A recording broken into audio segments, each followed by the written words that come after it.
အားလုံးပဲမင်္ဂလာပါရှင်ဒီနေ့ကတော့လုံနာရဲ့လေးဖြစ်တော့ကိုဝါသနာပါလေးလုပ်မယ်ဆိုပြီးတော့ဒီအန်ဆွဲလေးကိုလုပ်ဖြစ်ပါတယ်ဒီသသားအန်ဆွဲလေးကိုအရင်က accessory တွေထည့်ပြီးတော့ဒီမှန်တင်ကုန်မှာထားဖို့တယ်နောက်တစ်ခါကျတော့ coffee တုပ်ကလေးတွေတကြားတုပ်ကလေးတွေထည့်ပြီးတော့ coffee station မှာလည်းတစ်ခါထားဖို့တယ်အခုကတော့ Christmas နီးပြီဆိုတော့ Christmas theme လေးတစ်ခုလုပ်ချင်တာနဲ့ဒီ crochet အလေးတွေ accessory လေးတွေထည့်ဖို့ဆိုပြီးတော့လုပ်ဖြစ်သွားတယ်ပေါ့နော်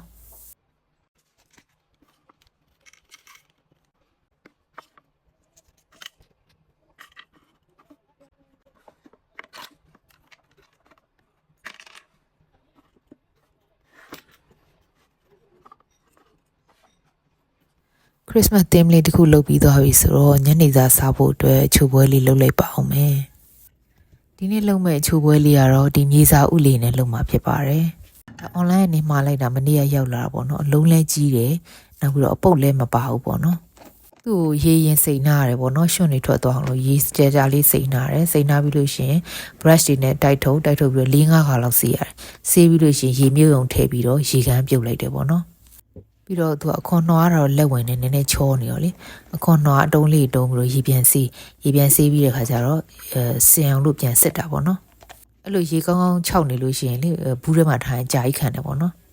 အသီးထဲတဲ့ဘူးလေးထဲမှာတီရှူးလေးခံပြီးတော့တိန်းထားလိုက်လို့ရှိရင်သူက3-4ရက်ထိကိုချောက်ကလေးနဲ့စားလို့ကောင်းတယ်ပေါ့နော်ဆိုပြီးတော့ချွတ်ကြီးဖြစ်နေတော့ပေါ့တဝက်ကိုဒီနေ့ချိုးပွဲလုပ်ပြီးတော့တဝက်ကတော့ဒီတိုင်းတိန်းထားလိုက်မယ်ပေါ့နော်အခုကတော့ရေနွေးပေါ့ဆူအောင်ရင်တည်ပါမယ်ပြီးရင်မုတ်ကြစီလေးကြိုးလှုပ်ထားတာပေါ့နော်အယောင်နဲ့မုတ်ကြစီလေးလှုပ်ထားတယ်ပန်းရောင်လေးရဲ့အစိမ့်လေးရဲ့အယောင်ထည့်ပြီးတော့လှုပ်ထားတာပေါ့နော်ကောင်းချင်း3စာဆန်1စာနဲ့ပါ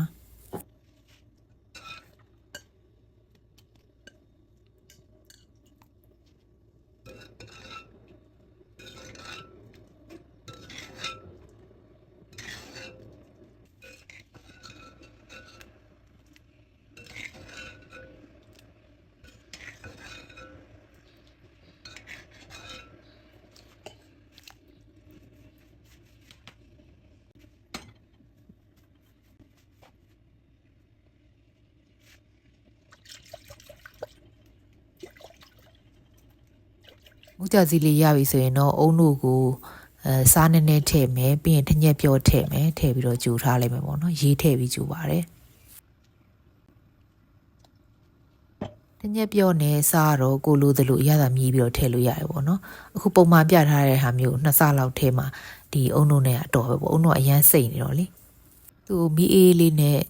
2ခါ3ခါပွက်အောင်တည်ထားလိုက်ပါမယ်အုံတို့ကြိုထားတော့မှမနေ့ကထိုးလက်စလက်နှီးလေးပေါ့နော်လက်ခုလေးအဲ့ဒါလေးကိုလက်စတက်လိုက်ပါမယ်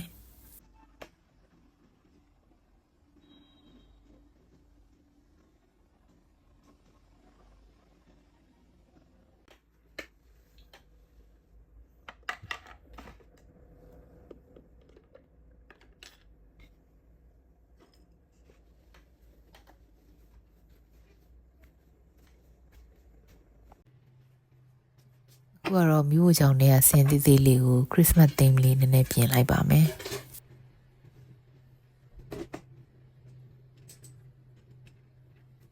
ဒါလေးကတော့ oven ထဲမှာထည့်ဖုတ်လို့ရတဲ့ကြွေပန်းလေးပါဒါလေးကတော့ gas iron mini size လေးပါဒါလေးကတော့ Christmas အုတ်ထုပ်လေးနဲ့ဒီဇိုင်းလုပ်ထားတဲ့လက်နှီးလေးပါဒါလေးတွေကတော့လွန်ခဲ့တဲ့4-5နှစ်လောက်ကထိုးထားတဲ့ Christmas ဘောလုံးလေးတွေပါ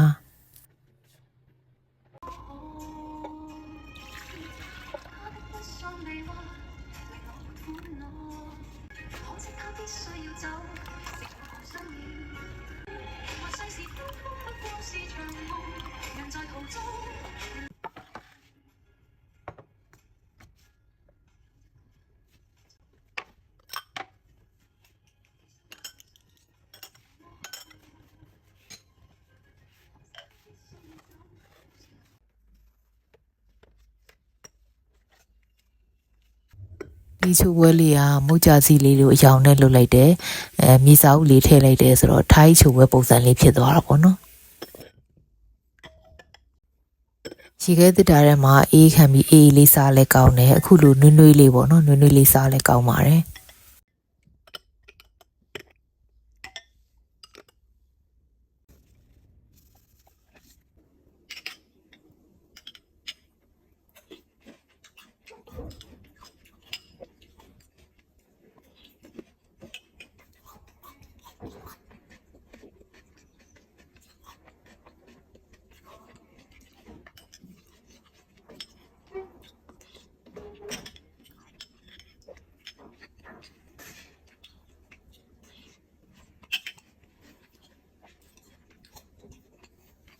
စားလို့ကောင်းလိုက်တာမြေစာအုပ်ချွတ်ချွတ်ကလေးရဲ့မုတ်ကြာစီကတွဲတွဲအီလေးရဲ့နဲ့လေအရန်လိုက်ဖက်ပါတယ်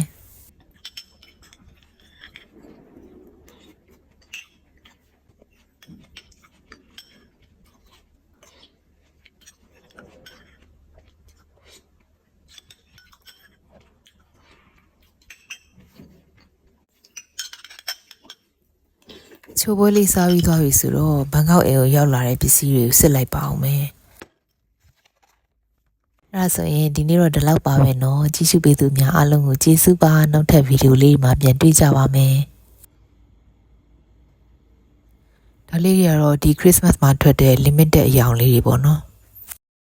ဒါလေးကတော့အလုံးရည်နည်းငယ်ပဲပါမဲ့အတွက်ကြောင့်မို့လို့လေယူမယ်ဆိုရင်တော့လေ comments မှာလာပြောပေးတာเนาะစိတ်ရှိရှိနဲ့စောင့်ဆိုင်ပြီးတော့ဝယ်ယူအားပေးကြတဲ့ customer များအားလုံးကိုလည်းကျေးဇူးပါ